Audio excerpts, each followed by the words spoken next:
ఛత్రపతి సినిమాలో డైలాగ్ ఉంటుంది కదా, నెత్తురు వాసన చూస్తే సొరకి పిచ్చెక్కిపోద్దని. ఆ టైప్ లో ఉంటది అనమాట మా రోలెక్స్ గడికి గ్రూమింగ్ మిర్రర్ చూస్తే. చూడండి అసలు జెట్ స్పీడ్ లో అదేదో సైల్ ఫిష్ ఉంటుంది చూసారా, ఫాస్టెస్ట్ ఫిష్, ఆ రేంజ్ లో తిరిగేస్తాడన్నమాట గ్రూమింగ్ మిర్రర్ పెడితే. అండ్ ఈ వీడియోలో అయితే ఎక్కడ స్పీడ్ అయితే పెంచలేదు, దీని నేచురల్ నార్మల్ స్పీడ్ అనమాట. చూడండి వాడు ఏ రకంగా తిరుగుతున్నాడు గ్రూమింగ్ మిర్రర్ చుట్టూని, పిచ్చి పట్టినట్టుగా తిరిగేస్తున్నాడు. మెంటలు వచ్చేస్తున్నాడు మిర్రర్ చూస్తుంటే.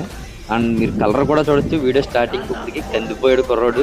అండ్ ఎన్నిసార్లు గ్రూమింగ్ మిర్రర్ పెడితే అంత రెడ్గా అయిపోతున్నాడు వీడు.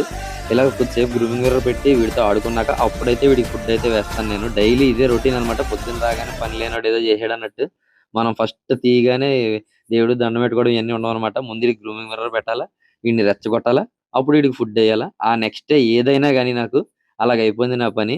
ఏం చేస్తాం మరి, తప్పదు కదా. ఎస్ఆర్ఎం తెచ్చామంటే దానికి తగ్గ మోపు అయితే చేయాలి, లేకపోతే కష్టం. అండ్ ఒక మేల్ అయ్యేలాగా ఉంది ఇది. అయితే గనక నా అంత అదృష్టం ఉండదు ఇంకోటి ఉండదు. అంతే friends, thank you for watching.